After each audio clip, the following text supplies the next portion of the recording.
Yeah. Always. Always listening. We welcome in a man like no other.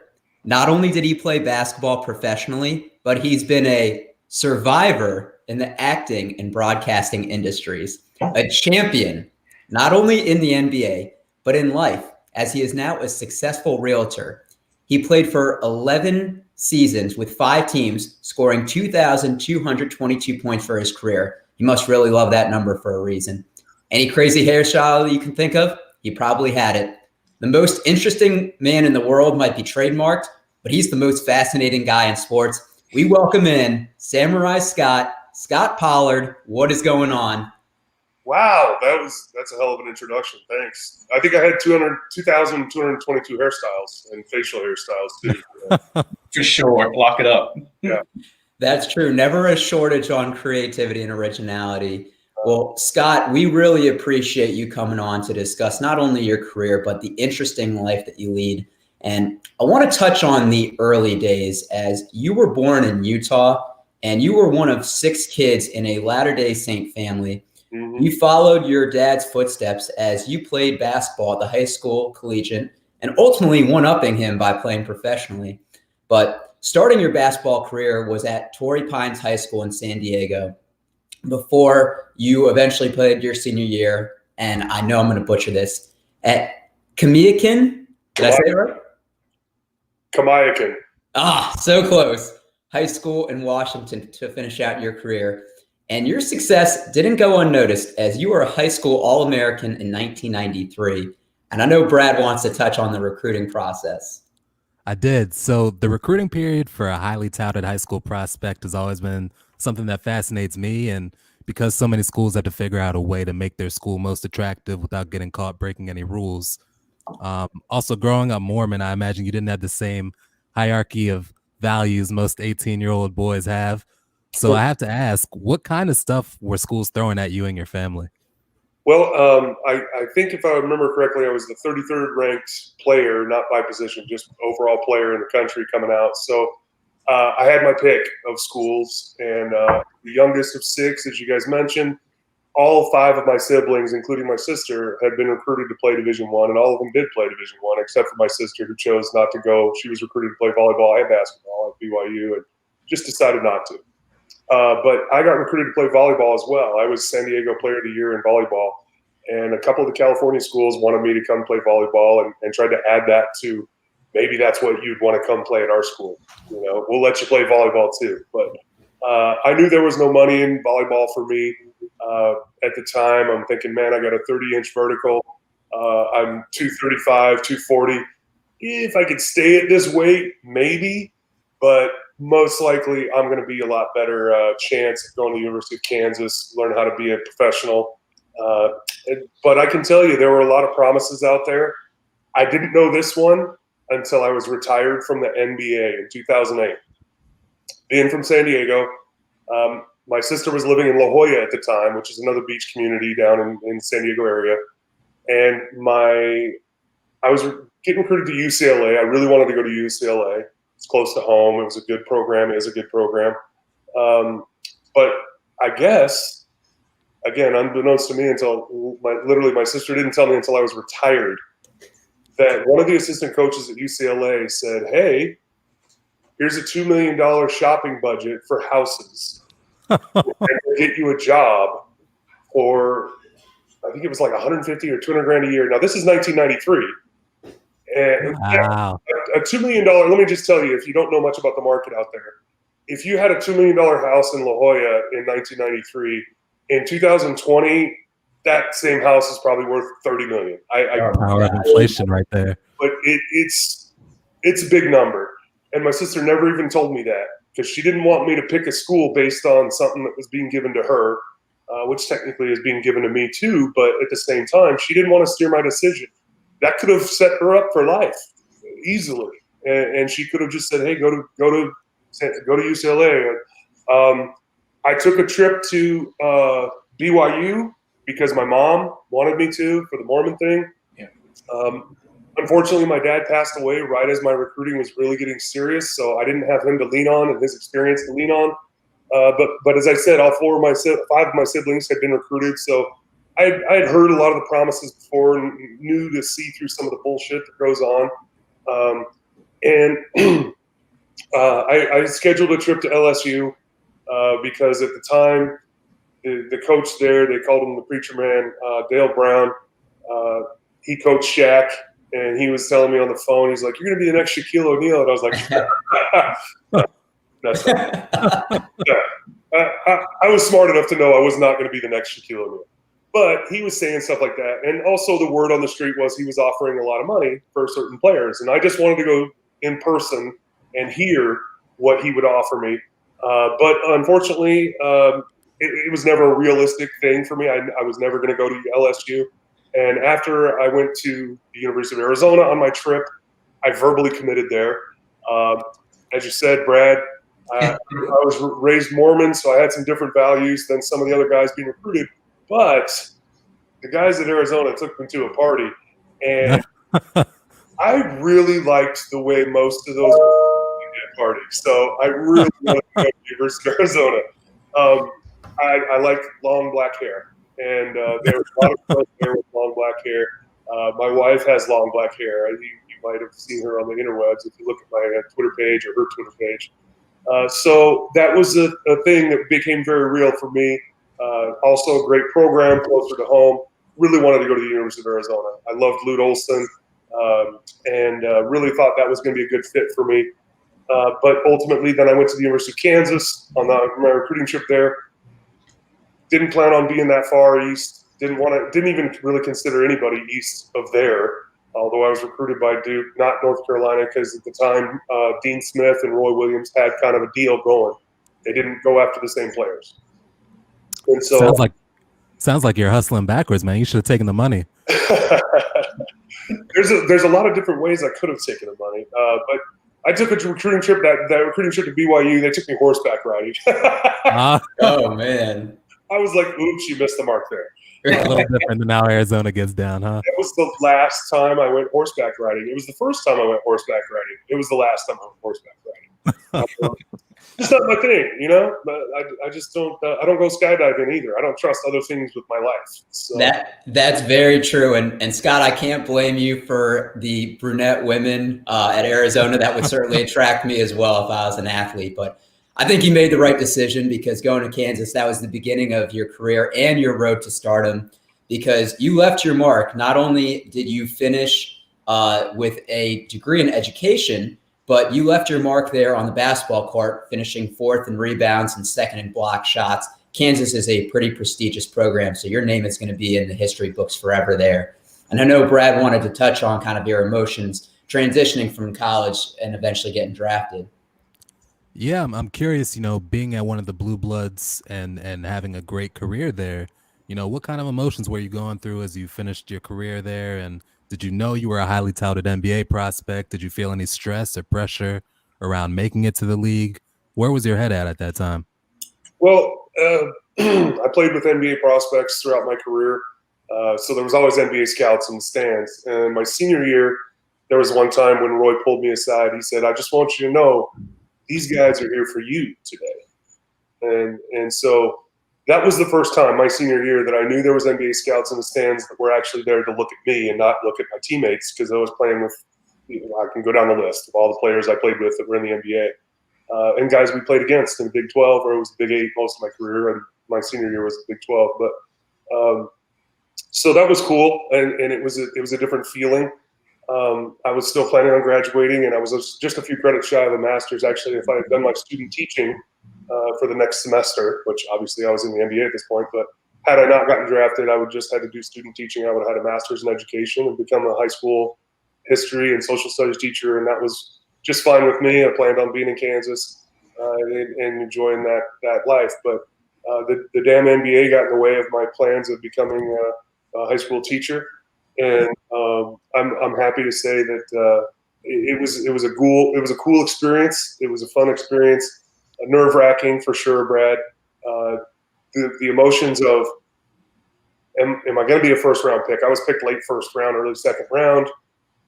Was what they were thinking going in. My agent was confident that I worked out for every team from 22 to 28. There was 28 teams in the league at that point, except for Utah.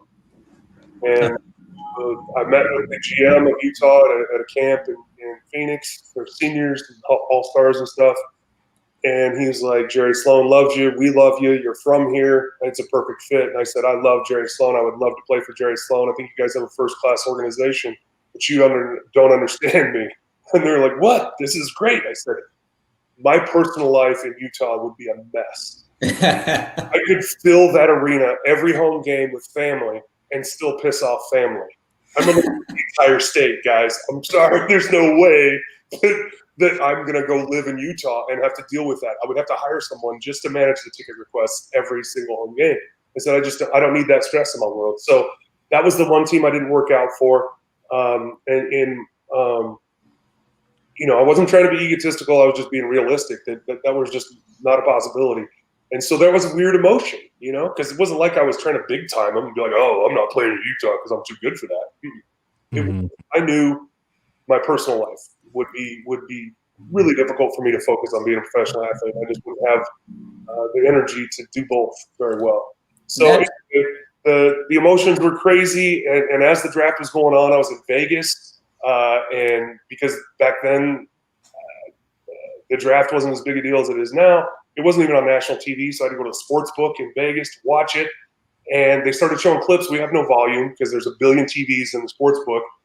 And we're watching it, and all of a sudden, Jock Vaughn, who was my college roommate and teammate, and he was projected to be picked in front of me, of course. And so I'm arguing why he hasn't been picked. And all of a sudden, they start showing Kansas clips. I'm like, oh, cool. Finally, Jock got picked. And all of a sudden, my phone rings, and it's the Detroit Pistons. And they're like, hey, Scott, we're really happy. I was like, wait, what?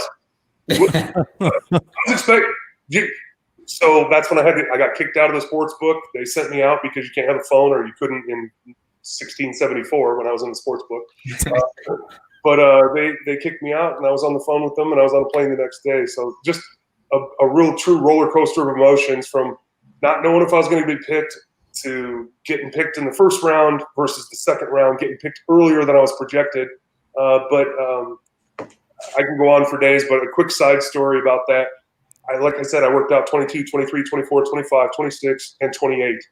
And every single one of those teams said they were going to take me. Well, Detroit had the first pick of the second round, and that's why they worked me out. They were planning on being available. But then all of a sudden, every single team I worked out for said they were going to take me if I was available. So Detroit got scared, and they pulled the trigger on me at 19 instead of at 30 or 29, whatever it was, because I would have been gone. So it was a testament of my hard work, and that's the only time I'll pat myself on my back about my NBA career, because I probably would have been a second-round pick if I had gone to those workouts and tripped them off. Scott, I love that not only did you play the other teams, but that story of getting drafted and then getting kicked out of the sports books is something that I feel like more people should hear. I don't want to touch on your stint with the Pistons for too long, because I don't think they gave you a fair chance. We had Adrian Dantley on the pod previously, and they traded him as well. So as a whole, we don't think highly of that organization. You were traded to the Hawks for Christian Laettner, but never suited up for them. But that might have been a blessing in disguise, because the Kings were on the come up and would be a championship contender for years to come. The 5 years in Sacramento, you were a beast on the boards, swatting shots, but more importantly, you were one of the enforcers. And I know Coach wants to touch on your time a little bit in Sacktown. Yeah, so this is maybe your best season as a professional. You were 9th in defensive rating this 2001-2002 season, playing with the King Show. 7 players averaged double digits, something I've really almost never seen before. It was a beautiful, bruising basketball, some of the best that I've ever seen. What made that team and brotherhood so damn fun to play with, and any funny stories that come with that fun group? Well, first of all, thanks. It was the greatest part of my career. Whenever Chris was out and I started, I actually averaged a double-double. So love it. I think that was part of what made that team special, was that there was missing pieces that would just fit together.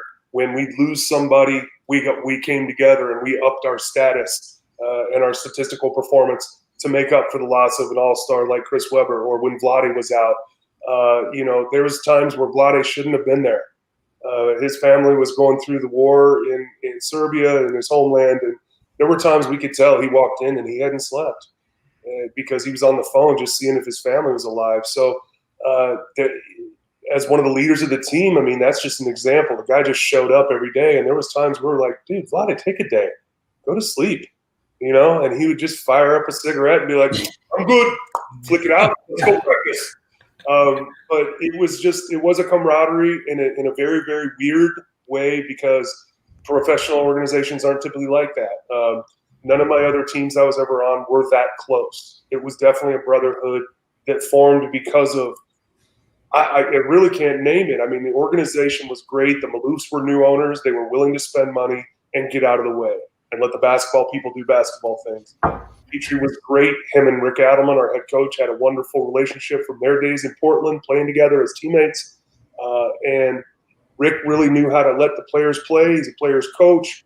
He would set us up with some of Pete Carrill from Princeton's little backdoor cuts, and our version, it was nothing like the triangle, but it was our version of an open offense that was a read and react offense, which really suited me because I can't remember plays for shit. I was very good at reading and reacting. That was how I played college basketball when Roy taught us how to play. It was about read and react, and so that really fit my personality as well as a basketball player because we all just knew each other so well. We hung out together. We fed off of each other's emotion and knowledge of where that player is going to be. And if that player wasn't there, we knew what his backup was going to do. And so we all fit together so well as a weird puzzle of weird personalities. We had the Christian guy, Lawrence Funderburk, that never cussed and busted himself one time when he got busted on the road. Went out to the papers and told everybody what he had done. And nobody cared. But we cared. I'm just saying, like, the public didn't care. You don't care what you're doing in your personal time. But just an awesome dude. Him and I had some of our best discussions, and we couldn't really be much more polar opposite other than we both like to read a lot. And so there was the jokesters, the workhorses, the people that were the shining example of an athletic NBA player. And a quick side note, Chris may get into the Hall of Fame, may not. That's not for me to judge. I won't say whether he belongs in there or not. But people ask me who the best player I ever played with in my life. And I played with LeBron. I played with Kevin Garnett, Ray Allen, Paul Pierce in college and the NBA. I played with Grant Hill in Detroit. I played with – the list goes on. There's only 450 NBA players at any given time. So no matter who you're playing with one of the best players in the whole world at the time. And so – that list goes on. But I only played with one player that could do every single thing on a basketball court and make it look easy, and that was Chris. Chris could do anything he wanted to with the basketball or on defense, never break a sweat, never made it look hard. It was never difficult for him to pass. It was never difficult for him to rebound. It was never difficult for him to set screens. All the dirty work that you don't notice, but then also obviously all the stuff you do notice. And so that I have to say he's the most talented, gifted player I ever played with, including all of those guys, just because of that. I think that's fascinating. That's very, very high praise, especially you did play with LeBron when he really had his coming out party and took your team to the finals. So that's real high praise on Chris, and I personally believe he belongs in the Hall myself. He did make it look very easy, like you pointed out. Speaking of the finals, Coach, I got to bring this up. Kings versus Lakers, Western Conference Finals. So a game that's pretty much been outed as a game that was tampered by referee involvement and gambling rings already. I'm curious to know what you and the rest of your team was saying and feeling after all that was over and that you got robbed. Game 6 was the third game in a row that we felt was not great. Game 4, there was a half-court shot that shouldn't have counted. Mm-hmm. And if that shot doesn't count, Robert Horry's shot at the end of the game doesn't matter. It's insignificant. We've already won. We were leading from start to finish that game except for that shot. And the last 30 seconds or whatever was the first time that the Lakers had a lead, and then we ended up getting the lead, and then he hit that shot, if I remember correctly. So that sucked. That was the first time we felt like, man, maybe we can't beat them. We knew we were better than them. We proved it during the regular season, best record in the NBA. And we had home court advantage, so we felt that was good. We went back home for Game 5. Didn't have a great game, but still gutted it out. We were like, okay, we got to win, right? And we did. We go down for Game 6. It was pathetic. It was a pathetic game. Whatever you want to say with referees and fix and the gambling and all that, fine. You can say it. I don't care. We had Game 7 at home, and that's what you play for. You play for home court advantage. So we made it, for whatever reason, to the one-game series, as they say. We're in Game 7. And in the biggest game of any of our careers to that point, we laid an egg. We go double overtime, or maybe it was single overtime, whatever it was. And I didn't get to play much in the fourth quarter or late, and it pissed me off personally. And that was one of the times I was ever selfish in my whole career, and I lost it because I was having a good game. I think I was damn near a double-double in that game. Yeah, I was having a really good game, and then at the end of the game, I'm not in there. And I'm going, damn it, I brought you here. Let me take you home, you know? And so I felt pissed about that. Vlade even said it as he was coming in. He's like, I know, man. I told him, put you in, leave you in. But, you know, whatever happened, happened. But the bottom line is we shit the bed in Game 7. So I don't care what you say about Game 6. We had Game 7 at home. That's why you play for home court advantage. And we didn't get it done in Game 7. We had guys that couldn't hit the shots. And it was not going to single out anybody. It was us. We shit the bed. Yeah, and speaking as someone that's been an NBA fan, there is nothing more I wanted than to see that Kings team win. And your impersonation of Vlade is spot on. But transitioning to the next team of your career, because after Sacramento, you were part of the Indiana Pacers team that not long before made it to the finals and was a contender. You would start 52 games over the three seasons with the Pacers in a similar role as the big man that nobody would F with. But you were part of the Pacers team that was involved in Malice of the Palace. I doubt we ever see anything like that again in sporting history. As this was happening, what were your thoughts, and how was the team bus ride leaving Detroit that night? Well, that's not a short answer, but I'll do my best.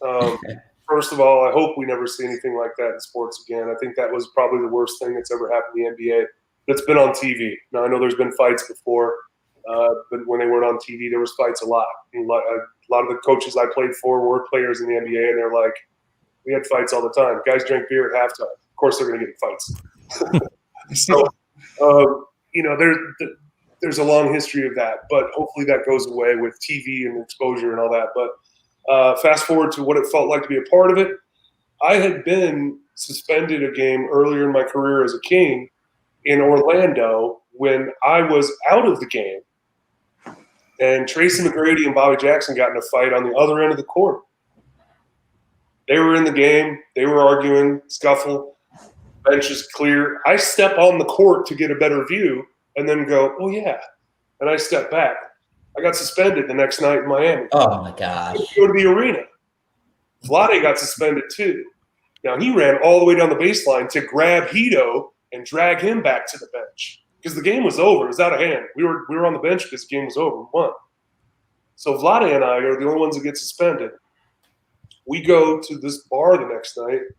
And he goes, what did your wife buy? I was like, my wife didn't buy anything. I don't know about you, but when I lose money, it doesn't mean she's going to go spend it. So the $5,000 fine, it was that sucked, right? But 1/82nd of your pay, that's a big number. Now, for me, it was $55,000. So I spent $60,000 on a Corona while I was watching our team play at a bar. Not even allowed to go to the arena. Vlade was a hell of a lot more than that. He was making way more than I was making. So that was in my mind during the brawl in Detroit. Am I going to go spend my paychecks to go get in a fight that I know I'm going to win? There's nobody out there that's going to beat me up seriously. I'm not a fighter. I'm a lover. I've never been in a fight in my life. I don't want to hurt anybody. My oldest brothers, all 4 of them are bigger than me in either height or weight or both. 3 of them are taller than me. So I know what it's like to be pummeled by a human that is just got no recourse. And I've never wanted to do that to anybody else. That's why I'm a lover, not a fighter. So I'm sitting there and I'm just thinking about my money that I earned. I'm sitting there going, none of these guys are going to get hurt. They're bigger and stronger than anybody that comes at it. There's no weapons on any of these civilians. So I'm sitting there going, sorry, guys, I love you, but I'm not spending my money because I've been through that. I spent $60,000 to step on a court once. I'm not spending $60,000 to get involved in this fight that I didn't start And I was even in a suit because my back was out. So it was awful. It was ugly. But I had learned my lesson. I worked too hard for my money, that I'm going to spend it to get in a fight that I know I'm going to win, and somebody's going to sue me. I saw all the money that these guys lost and all the lawsuits that they lost because they punched the shit out of people. Jermaine O'Neal almost killed a man. And the only reason that man is alive is because Jermaine slipped on beer. It was right in front of me. Jermaine comes up, this dude, and you could see him run out of the stands. And I don't mean to laugh because it was not a good situation, but you could see the look on his face. As soon as he got down to level ground, he looked up at us and was like, you could see it in his eyes. Holy shit, they're bigger in person. And all of a sudden, Jermaine just goes, haymaker, slips on beer. And instead of hitting the guy here, which is a kill shot, he slips and hits him here and still knocks the guy directly on his ass. That guy's doing it. But I'm not spending money for that. I will say, like you say, you learned your lesson, but there's also a lesson to be learned from fans. Like, these athletes aren't your, personal play toy, like entertain me. They can hear you, they can see you, they can feel you. You can't throw beer on somebody and not expect repercussions. Well, and the problem is, though, that Ron actually got the wrong guy. Yeah. Yes. That was the wrong guy. It's pointless for everybody. But if you want to point a finger, and I love Rick Carlisle. I didn't like playing for him, but I love him as a person. I think he's a better coach now than he was then. But there was no reason Ron Artest should have been in that game. Another game was a blowout. Fair point. It was 97-82 at the point. Yeah. There is no reason that our starter should have been in that game. It was simply to prove a point because he wanted to beat the crap out of him. Yeah. And I get it. Good point. But on the other hand, if you want to point a finger of why that should never have happened, our starters should not have been in that game. And then the altercation between him and Ben doesn't happen, and then it doesn't escalate with him antagonizing everybody by laying on the scorer's table and then getting the beer thrown at him and hit the wrong guy. I mean, it was just it was a comedy of errors, and none of it should have happened. No matter what way you slice it, none of it should have happened. But if you want to stop it at the beginning, take your starters out of a blowout. Scott, I have a question because I read this in an article. I want to see if it's true or not. I heard Ron Artest came into the bus and said, "Do you think I'll get in trouble for what I did?"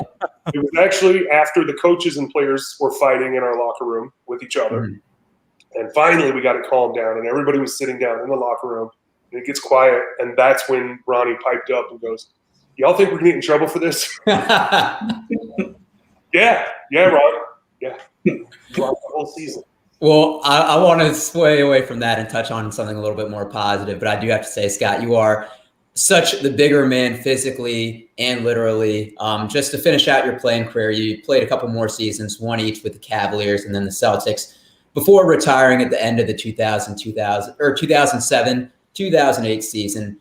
But Scott, this was far from the end of your career in the spotlight, because during your final season, you hosted Planet Pollard, which was a segment of the show Celtics Now in the Boston area. So this experience, along with others, allowed you the opportunity to fill in for color commentator Tom Hyson in your third to last game. Did CSN New England approach you, or did you approach them about filling in? And did it feel weird that one of your final games in the career was going to be in the booth? Yes. It was them that reached out to me. I had actually, when I was injured as a Sacramento King, was the first time I actually did some color commentary with them. And I had done a few little shows out there in Sacramento, just man on the street type stuff. And then with Pacers, they're not really as they're more conservative when it comes to stuff like that. They keep the players pretty wrapped up tight.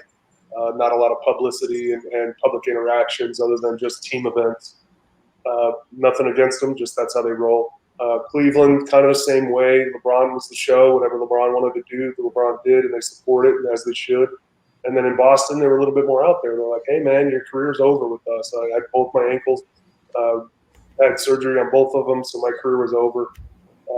And they were like, the Planet Pollard thing had been going all season.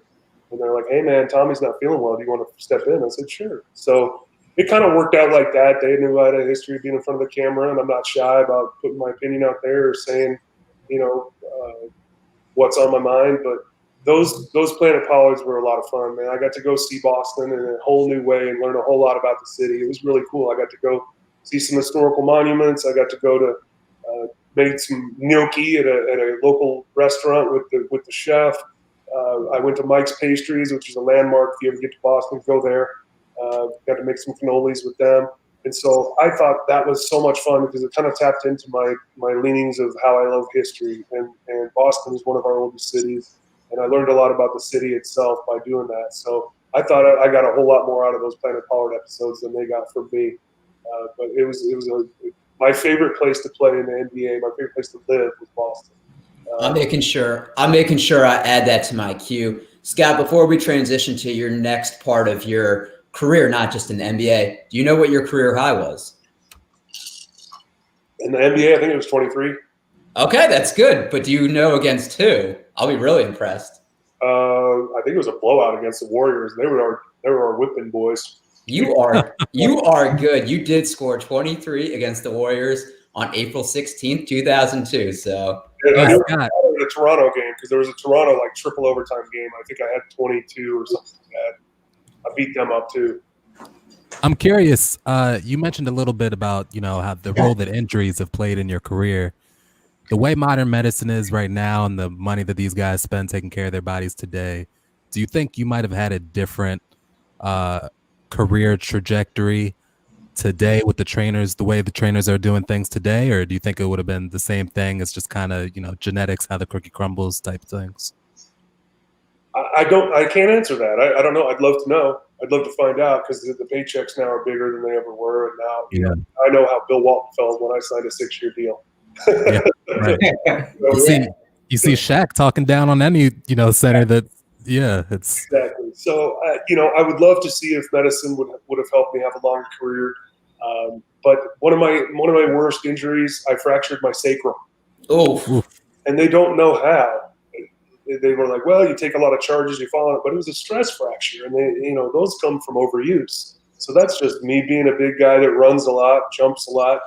But all the other NBA players do that too. Now, maybe because I was falling on it more, but the only professional athlete that had ever found that did that was a female marathon runner. And obviously I'm a female, so they just said it's weird, but that thing changed me as a player, and I was never the same after that. I think that's why Sacramento traded me to the Pacers. As soon as I came back from that injury, the first game back, I broke my hand. And then I sat out 4 games, I think. To your point about medicine, I just wore a little plastic thing over that.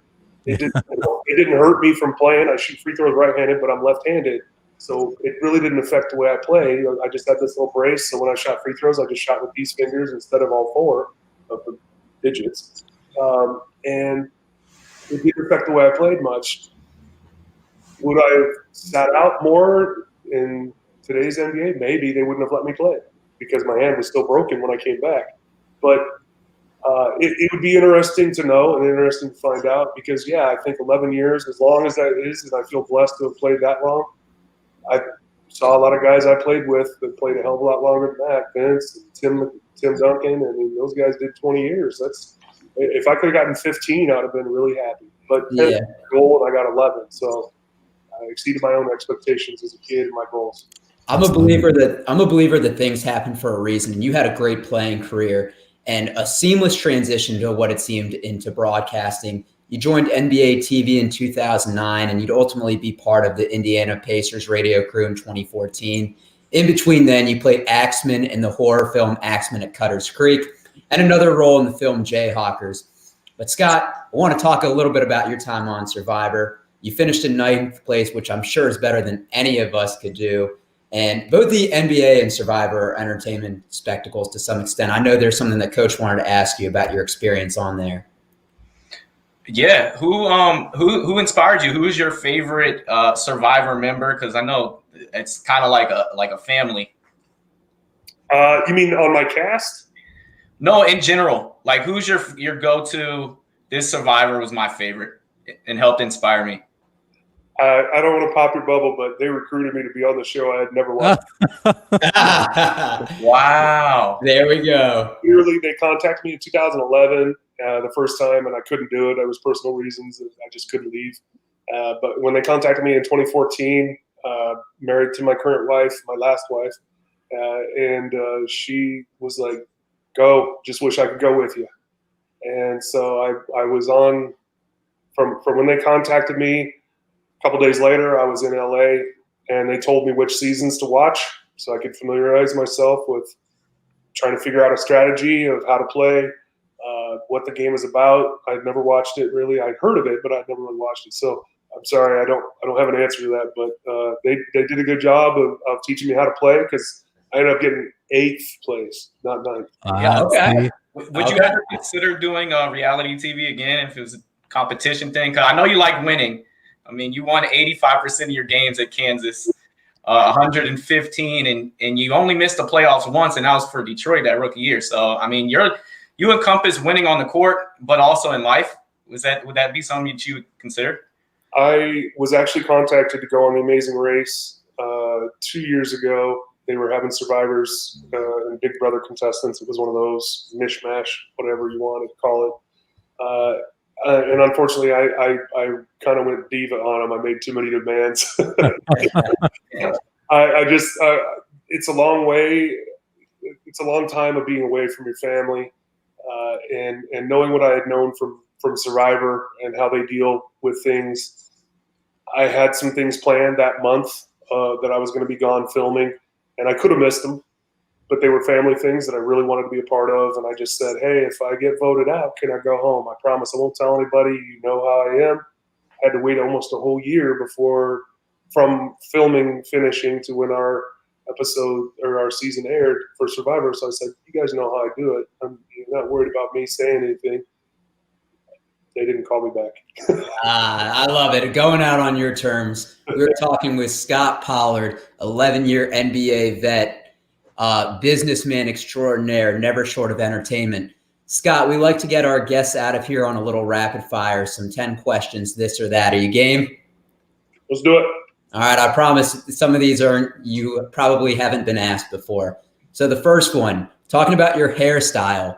Which one did you like better, the yellow mohawk or the ponytail? Ponytail. I miss my hair. As you can tell, there's not much left. Thank God there's pictures on Google out there. Next question. Would you rather win Survivor or the Indiana Association of Realtors Good Neighbor Award, which goes to a great realtor? Survivor. But here's why. I'm hosting the ball this year, the Realtors Ball. I'm actually giving out that award this year. I'm the host. Oh, wow. So I'm kind of part of that anyway, and that's the Good Neighbor Award. If it was Realtor of the Year, I'd rather win that. But the Good Neighbor Award is great, but we do our best. And our quick side note, little advertising for West Bay Realty. A portion of every one of our transactions goes to the Mybor Foundation, which helps combat homelessness. So we definitely make it a point of all of our real estate transactions to give back to the community and help other people. So maybe I'll get that award one day, but I'd rather win Survivor because you get $1 million instantly. But I just don't know if I want to go on Survivor or be away from my family for 7 weeks. So that's very true. That's why these questions are tough. No easy answers.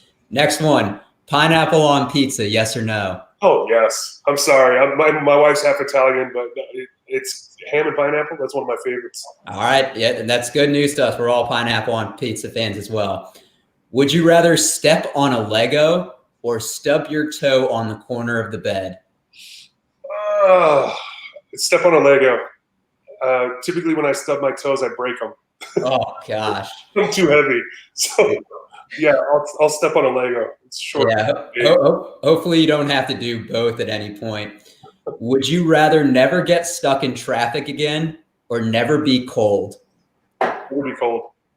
Okay. I like it. Would you rather be able to speak every language or speak to animals? Speak every language. Okay. All right. You would know what Vladi was saying in the locker room. Oh, I knew what they were saying. I just can't repeat it in English. I love that. All right. I'm interested to hear your answer for this one. Would you rather eat brownies with a chance there's rocks in them or eat an entire jar of mayonnaise? Brownies with rocks. Okay. Would you just nibble and hope to? Would you just nibble and hope to bite around? Strong, and if I break a tooth, I'll just get another one. But eating a whole jar of mayonnaise, That seems like a Fear Factor challenge or something. It's like, yeah. And then you're going to throw up grease for a couple days.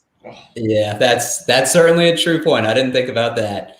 I'm interested to hear your answer for this one. Would you rather fight 100 duck-sized horses or one horse-sized duck? 100 duck-sized horses or a horse-sized duck? I'm going to go with the duck-sized horses because they're going to be like running around. I'll just stomp on those little bastards. A horse-sized duck, those bills. I've been bit by a duck. You ever been bit by a duck? No. It doesn't really break the skin, but it hurts. They got tiny little, like, not teeth, but like needles almost. They bite you. It hurts, man. A goose or a duck biting you, it can hurt. So I don't want a horse-sized duck ripping arm. The first person to say that, actually.